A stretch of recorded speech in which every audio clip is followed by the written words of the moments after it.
mengaitkan syahadat asyhadu anna Muhammad Rasulullah dengan syahadat asyhadu an la ilaha illallah. La ilaha illallah menunjukkan keesaan. Mengesahkan Allah di dalam ibadah. Itu yang disebut dengan tauhid. Muhammad Rasulullah sallallahu alaihi wasallam menunjukkan bahwa kita totalitas di dalam taat kepada beliau sallallahu alaihi wasallam. Ibadah kepada Allah saja dan tidak beribadah kepada Allah kecuali dengan syariat beliau, kecuali dengan apa yang beliau ajarkan. Maka inilah kesempurnaan dinul Islam.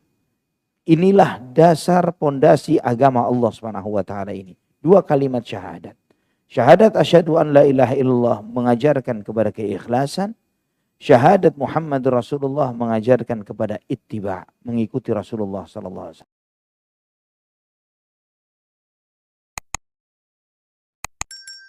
Assalamualaikum warahmatullahi wabarakatuh. Innal hamdalillah nahmaduhu wa nasta'inuhu wa nastaghfiruh wa na'udzu billahi min shururi anfusina wa sayyiati a'malina. Man yahdihillahu fala mudilla lahu wa man yudlil fala hadiya lahu. Asyhadu an la ilaha illallah wahdahu la syarika lah wa asyhadu anna Muhammadan 'abduhu wa rasuluhu la nabiyya ba'dah. Allahumma salli wa sallim wa barik ala abdika wa nabiyyika Muhammad wa ala alihi wa sahbihi wa man ihtada bihadihi ila yaumil qiyamah. Qala Allah jalla wa ala, ya ayyuhalladzina amanu taqullaha haqqa tuqatih wa la tamutunna illa wa antum muslimun. Amma ba'd. Ikhwatal iman rahimani wa rahimakumullah. Alhamdulillah, segala puja dan puji hanya untuk Allah Subhanahu wa taala Rabbul alamin, yang telah memuliakan kita dengan dinul Islam, yang memuliakan kita dengan nikmat tauhid la ilaha illallah, yang telah menjadikan kita sebagai hambanya. Kita beribadah hanya kepada Allah Subhanahu wa taala Rabbul alamin. Kita diselamatkan dari menghambakan diri kepada makhluk ciptaan Allah Subhanahu wa taala. Dan kesempurnaan nikmat tauhid ini semakin sempurna dengan kita menjadi umat Muhammad sallallahu alaihi wasallam. Nabi yang mulia, Nabi yang diutus oleh Allah Subhanahu wa taala sebagai penutup para nabi dan para rasul. Dan pembahasan kita ikhwatal iman dari kitab Al-Usulul Tsalatsa atau Tsalatsatul Usul, setelah kita membahas tentang asyhadu an la ilaha illallah, kita membahas tentang maknanya, membahas konsekuensinya dan syarat-syaratnya. Penulis rahimahullah kemudian menjelaskan tentang syahadat Muhammad Rasulullah.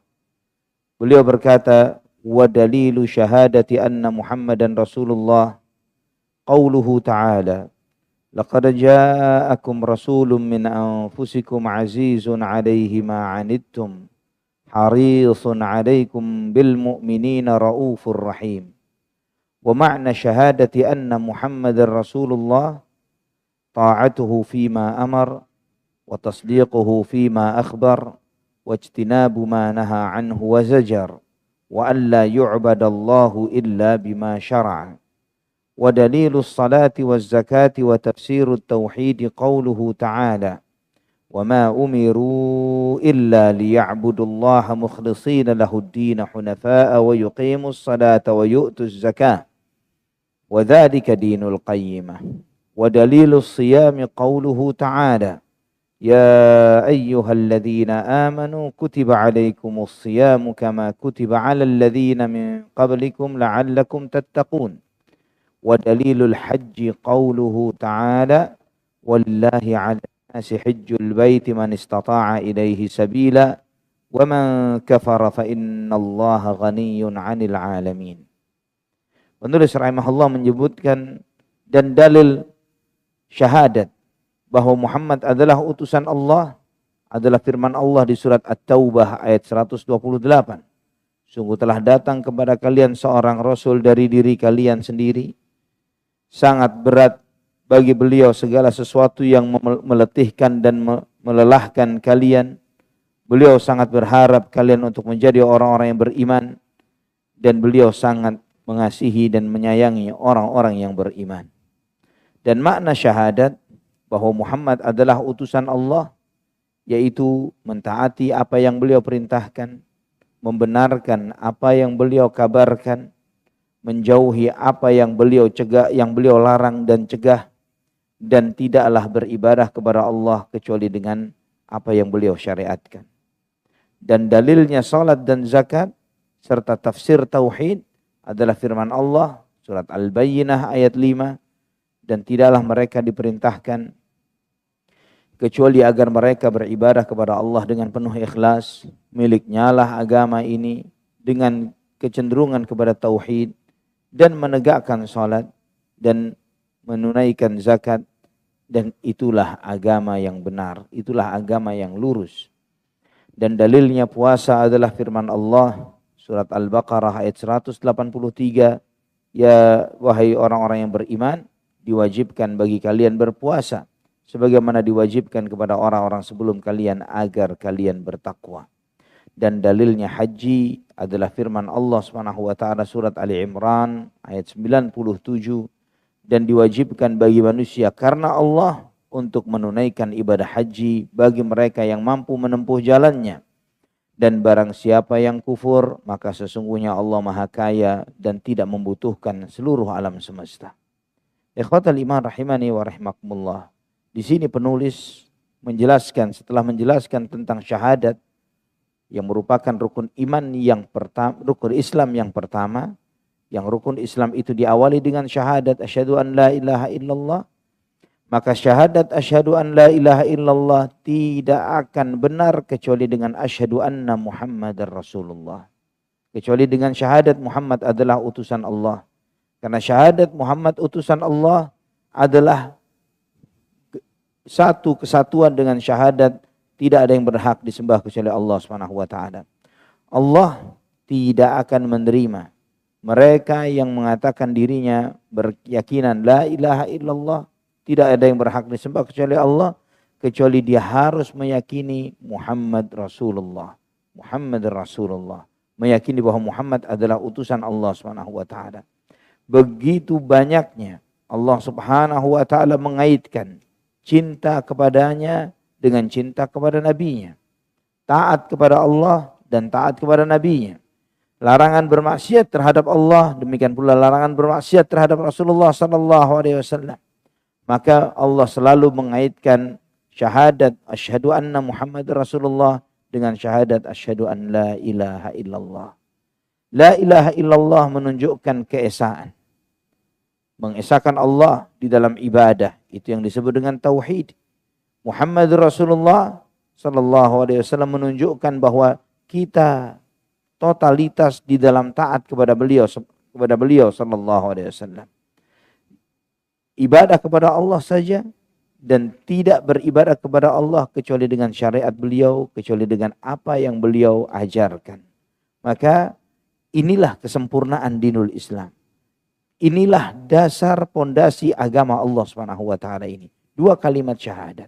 Syahadat asyhadu an la ilaha illallah mengajarkan kepada keikhlasan. Syahadat Muhammad Rasulullah mengajarkan kepada ittiba, mengikuti Rasulullah sallallahu alaihi wasallam. Allah tidak akan menerima suatu amalan kecuali jika amalan itu ikhlas dan mengikuti Rasulullah sallallahu alaihi wasallam. Barang siapa yang ikhlas tapi cara ibadahnya tidak sesuai tuntunan beliau, tidak akan diterima. Barang siapa yang sesuai dengan tuntunan beliau dan tidak ikhlas, tidak akan diterima. Dua-duanya harus sempurna. Syahadat asyhadu an la ilaha illallah merepresentasikan keikhlasan. Syahadat Muhammad Rasulullah merepresentasikan kita mengikuti beliau sallallahu alaihi wasallam. Ini semua agama tegak di atas dua pilar ini. Syahadat la ilaha illallah, syahadat Muhammad Rasulullah. Maka ikhwatal iman rahimani wa rahimakumullah, Nabi sallallahu alaihi wasallam memulai pondasi Islam ini dengan syahadat. Rukun Islam yang pertama. Beliau menyampaikan bunyal Islamu ala khamsin. Syahadati an la ilaha illallah wa anna Muhammad Rasulullah. Bahwa Islam dibangun atas 5 perkara, 5 pilar. Yang pertama yang beliau sebut syahadat. Asyhadu an la ilaha illallah, asyhadu anna Muhammad Rasulullah. Demikian pula dalam hadis Jibril, ketika Jibril bertanya kepada Nabi, apa itu Islam? Islam, kata Nabi SAW, al-Islamu an tashhada an la ilaha illallah wa anna Muhammadar Rasulullah. Yang pertama disebut oleh Nabi Islam, engkau bersaksi bahwa tidak ada yang berhak disembah kecuali Allah dan Muhammad adalah utusan Allah. Syahadat, maka di sini menunjukkan syahadat kenabian, syahadat Nabi Muhammad utusan Allah adalah satu kesatuan dengan syahadat la ilaha illallah, dengan keesaan Allah. Maka oleh karena itu ikhwatal iman rahimani wa rahimakumullah, sebagian ulama membahasakan dengan tauhid itu dua macam. Ada tauhid al-mursil, tauhidul mursil, dan tauhidul mursal. Mengesahkan yang mengutus dan mengesahkan yang diutus. Mengesahkan yang mengutus dan mengesahkan yang diutus. Mengesahkan yang mengutus yaitu Allah subhanahu wa ta'ala. Yaitu mengesahkan Allah, mengikhlaskan ibadah hanya kepada Allah subhanahu wa ta'ala. Maksudnya apa mengesahkan yang diutus? Yaitu kita beribadah kepada Allah hanya dengan ajaran beliau. Mustahil dikatakan umat Muhammad sallallahu alaihi wasallam ketika dia beribadah kepada Allah, artinya beribadah kepada Allah saja, tapi kemudian syariatnya ikut syariat nabi lain misalnya. Ya, Nabi SAW pernah mengingatkan Umar ibn al-Khattab radhiyallahu anhu. Ketika sekali waktu Nabi bertanya, Umar membawa sebuah kitab. Nabi bertanya, buku apa yang kamu pegang? Ini Taurat ya Rasulullah. Nabi SAW bertanya, apakah kamu ragu dengan ajaranku wahai Umar? Walladhi nafsu Muhammadin biyadihi, law anna Musa hayyan ma wasi'ahu illa an yattabi'ani. Demi Allah yang jiwaku berada di tangannya. Andai kata Nabi Musa masih hidup, tidak ada pilihan bagi Nabi Musa kecuali harus ikut kepadaku. Jadi Nabi Musa alaihissalam jika hidup di zaman Nabi Muhammad sallallahu alaihi wasallam, dia wajib ikut Nabi Muhammad sallallahu alaihi wasallam. Maka kita kaum muslimin ahlus sunnah wal jamaah meyakini Nabi Isa alaihissalam nanti akan muncul, akan diturunkan oleh Allah di akhir zaman untuk membunuh Dajjal, untuk membunuh Yahudi, ya, menghancurkan salib dan seterusnya. Orang bertanya, kalau Nabi Isa turun sebagai apa? Sebagai apa Nabi Isa alaihissalam turun? Sebagai umat Muhammad sallallahu alaihi wasallam. Sebagai umat Muhammad sallallahu alaihi wasallam.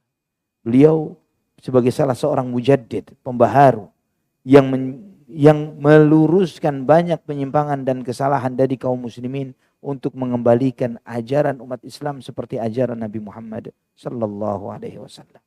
Maka beliau salat seperti salatnya umat Muhammad sallallahu alaihi wasallam. Dalam hadis yang sahih dalam Bukhari, Muslim dan yang lainnya, Nabi SAW menyebutkan bahwa turunnya Nabi Isa itu di Menara Putih di Damaskus, di Suriah, di Damaskus, Suriah. Pada waktu menjelang iqamat sholat subuh, ketika umat Islam sedang mau melaksanakan sholat subuh, hampir iqamat, turunlah Nabi Isa alaihissalam di antara dua sayap malaikat. Ketika Nabi Isa turun alaihissalam, beliau turun, yang di antara kaum muslimin mengimami sholat, sang imam Al-Mahdi rahimahullah, beliau menawarkan kepada Nabi Isa untuk menjadi imam. Dan Nabi Isa mengatakan, ya ummukum minkum, yang jadi imam adalah dari kalian. Nabi Isa jadi makmumnya.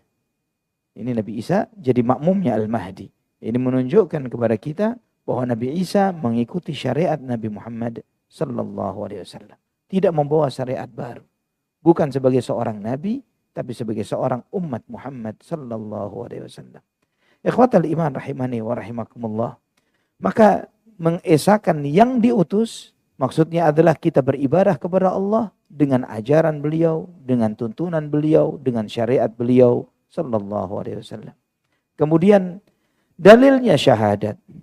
Dalilnya syahadat Muhammad adalah utusan Allah, bahwa beliau adalah nabi yang mulia, yang Allah subhanahu wa ta'ala menutup kenabian dengan beliau. Tidak ada lagi nabi sesudah beliau. Yaitu surat Al-Ahzab ayat 40. Surat Al-Ahzab ayat 40. Ma kana Muhammadun aba ahadim min rijalikum. Walakin Rasulullah wa khataman nabiyyin. Muhammad itu bukanlah ayah salah seorang laki-laki di antara kalian. Namun beliau adalah utusan Allah dan penutup para nabi. Di sini ikhwatal iman, Allah Subhanahu wa taala menyebutkan yang pertama, Nabi Muhammad SAW bukanlah ayah salah seorang laki-laki di antara kalian. Subhanallah, Allah Subhanahu wa taala menetapkan dan mentakdirkan untuk Nabi Muhammad SAW bahwa tidak ada seorang pun anak laki-laki beliau yang tumbuh sampai dewasa, apalagi menikah dan punya anak. Beliau punya anak yang bernama Qasim, beliau punya anak yang namanya Abdullah dan juga Ibrahim. Namun semuanya meninggal dunia ketika masih kecil. Semuanya meninggal dunia ketika masih kecil. Dan Nabi SAW memiliki keturunan dari anak perempuannya, dari Fatimah, dari Zainab, ya, punya keturunan dari anak perempuan Rasulullah SAW. Itu pun saja antum melihat, kita menyaksikan di masyarakat kita bagaimana sebagian orang yang merasa beliau atau dirinya sebagai keturunan Nabi SAW merasa dirinya memiliki superioritas tertentu berbeda dari kaum muslimin yang lainnya. Merasa dia harus disegani, dihormati yang lebih, memiliki otoritas yang lebih dari umat Muhammad SAW yang lainnya. Bagaimana jadinya jika Nabi Muhammad SAW memiliki keturunan dari anak laki-laki? Ini kita melihat banyaknya penyimpangan di masyarakat sampai mengagung-agungkan keturunan Rasulullah SAW secara berlebihan. Mencintai mereka karena mereka memiliki kekerabatan dengan Rasulullah SAW adalah sesuatu yang hak, yang benar. Dan itu bagian dari keyakinan Ahlus Sunnati wal Jamaah. Tapi berlebihan sampai mencari berkah dari minum mereka, dari mengusap-usap tangan mereka, membenarkan semua perkataan mereka walaupun bertentangan dengan Al-Quran dan Sunnah. Itu bukanlah cinta yang benar, tapi itu cinta yang salah. Ikhwafillah rahimani wa rahimakumullah. Walakin Rasulullah, beliau Muhammad SAW adalah utusan Allah. Allah mengutus beliau SAW dan penutup para nabi. Allah Subhanahu wa taala menutup beliau, menjadikan beliau sebagai penutup para nabi. Ikhwatal iman. Diutusnya Nabi Muhammad SAW ini sebagai bentuk rahmatnya Allah untuk seluruh umat manusia. Rahmat untuk alam semesta. Sebelum Nabi Muhammad SAW diutus, seluruh manusia ini, Arabnya dan bukan Arabnya, berada di dalam era dan fase jahiliyah. Semuanya mereka tidak kenal Allah. Sampai disebutkan, innallaha tala'a ala ahlil kitab, famaqatahum arabahum wa ajamahum illa baqaya min ahlil kitab. Innallaha tala'a ala ahlil ard. Allah melihat kepada penduduk muka bumi. Dan Allah memurkai mereka. Arabnya dan yang bukan Arabnya. Kecuali beberapa gelintir manusia dari kalangan ahlul kitab yang masih beribadah kepada Allah saja dan tidak beribadah kepada yang lain. Kemudian Allah Subhanahu wa taala mengutus Nabi Muhammad SAW. Yang dengan diutusnya beliau mulai berubah murka ini menjadi sebuah rahmat dan kasih sayang. Bercucuran rahmat, turun wahyu demi wahyu kepada Rasulullah SAW untuk disampaikan kepada seluruh umat manusia. Sebagai bukti bahwa Allah Subhanahu wa taala menyampaikan kasih sayangnya kepada manusia, risalahnya kepada manusia. Kita menyadari ikhwafillah bahwa hidup di dunia adalah ujian. Dan ujian itu harus ada pedomannya supaya seseorang itu ketahuan apakah dia benar di dalam mengerjakan ujian ini ataukah dia salah. Pedoman itu adalah wahyu yang Allah turunkan. Dan ini sanggahan terhadap orang-orang agnostik yang mereka beranggapan percaya Tuhan, tapi kemudian Tuhan tidak melakukan apapun terhadap makhluknya, membiarkan begitu saja, benar-benar salah-salah semau-maunya. Ini sama seperti mereka meyakini bahwa Allah itu iseng menciptakan makhluknya. Allah membiarkan manusia mencari sendiri apa yang harus mereka cari. Ini sangat terbantahkan dengan turunnya kitab-kitab suci dan diutusnya para nabi. Adanya Al-Quran. Kehidupan Nabi Muhammad SAW adalah bukti terkuat. Dan tidak ada bukti yang lebih kuat melebihi adanya Tuhan. Adanya Allah Subhanahu wa ta'ala. Benarnya Allah Subhanahu wa ta'ala. Benarnya misi yang dibawa melebihi diutusnya Nabi Muhammad SAW. Tidak ada bukti yang lebih hebat dari itu. Karena itulah ikhwafillah, salah seorang anti-Islam dari Belanda yang dia seorang anggota dewan di sana, seorang anggota senat yang awalnya anti-Islam. Kemudian dia mempelajari Islam. Setelah dia mempelajari Islam, berubahlah dia menjadi pro-Islam sampai dia mengalami intimidasi dirinya dan keluarganya, dan dia masuk Islam dan mendakwahkan Islam. Ketika beliau ditanya, bagaimana caranya belajar Islam? Bagaimana supaya keyakinan di dalam diri kami terhadap, atau di dalam diri seseorang terhadap Islam itu semakin mengakar dan kuat? Pertama yang dia sebutkan, baca sirah Nabi Muhammad SAW. Dia mengatakan begitu. Baca sejarah Nabi Muhammad SAW. Karena setiap orang yang baca sejarah Nabi Muhammad SAW, dia tidak akan punya alasan untuk menolak kemahabenaran Allah. Bagaimana seorang manusia yang ummi, buta huruf, tinggal lahir, besar dan hidup di suatu tempat yang tidak ada peradaban yang bernilai seperti peradaban Romawi atau Yunani atau yang semisalnya, Mesir dan yang lainnya sebagainya. Tidak ada peradaban sejarah ilmu pengetahuan di Arab di saat itu. Ya, beliau SAW buta huruf dan sampai mati buta huruf. Beliau tidak pernah belajar baca tulis. Beliau tidak pernah belajar kepada seorang tokoh filsafat tertentu atau guru agama tertentu. Tidak ada sama sekali. Kemudian tiba-tiba beliau membawa kalimat-kalimat hikmah setelah usia 40 tahun. Dari usia 0 sampai 40 tahun tidak pernah mengeluarkan satu lantunan bait syair sekalipun. Wa ma'allamnahu syi'ra wa ma yanbaghi lah. Sekalipun tidak pernah mengeluarkan bait syair. Setelah 40 tahun kemudian beliau menyampaikan, Iqra bismi rabbikal ladzi khalaq, khalaqal insana min 'alaq, ya ayyuhal muzammil qumil laila illa qalila nisfahu aw inqus minhu qalila, ya ayyuhal muddaththir qum fa'anzir wa rabbaka fakabbir. Yang kalimat-kalimat yang agung, yang mulia, yang luar biasa, yang mengalahkan semua kefasihan orang-orang yang paling fasih pada saat itu, mengalahkan sastra, para sastrawan yang ada pada saat itu, dengan hikmah yang sangat dalam dan luar biasa. Membongkar semua kisah-kisah orang-orang terdahulu, isi-isi hati manusia, dan menyampaikan apa yang bakal terjadi di kemudian hari. Dan mengatur kehidupan manusia sedemikian rapinya. Beliau sallallahu alaihi wasallam, kehidupan beliau semuanya penuh dengan mukjizat, bukti beliau adalah utusan Allah. Manusia biasa. Setelah diutus menjadi nabi, beliau mengalami intimidasi yang luar biasa sampai terusir dari Mekah ke Madinah. Setelah terusir ke Madinah, beliau sallallahu alaihi wasallam terus berdakwah dalam kurun waktu, berapa lama kurun waktu Nabi menjadi nabi? Berapa tahun? 23 tahun. 23 tahun. Beliau kembali ke kota Mekah dan menaklukkan kota Mekah. Beliau mengokohkan posisi kedudukan para pengikutnya. Menjadi orang-orang yang dulunya terusir, terhina, menjadi orang-orang yang mulia, yang diselamatkan. Ya, Anda pernah membaca sebuah artikel yang sangat menarik. Ketika artikel itu menjelaskan tentang siapakah juru selamat sejati. Siapakah juru selamat sejati. Orang-orang Nasrani menyebut Nabi Isa atau Yesus dengan juru selamat. Ya. Tapi kalau ditanya, fakta sejarah yang mereka yakini, bukan fakta sejarah versi kita, yang mereka yakini, siapa yang diselamatkan oleh Yesus? Dirinya sendiri nggak selamat. Versi mereka. Apalagi pengikutnya. Beliau punya 12 murid, yang ke-13 pengkhianat, Judas Iskariot.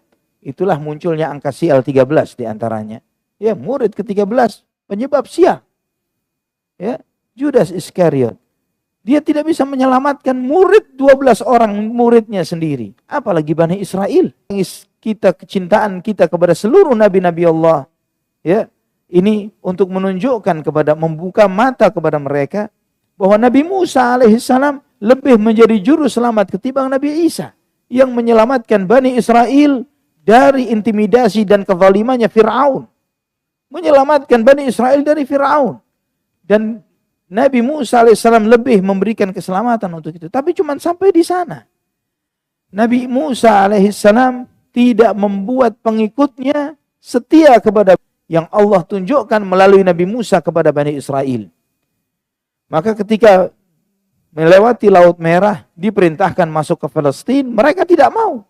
Mereka mengatakan idhhaba anta wa rabbuka faqatila wa nahnu hahuna qa'idin. Pergilah engkau dan Tuhanmu wahai Musa berdua.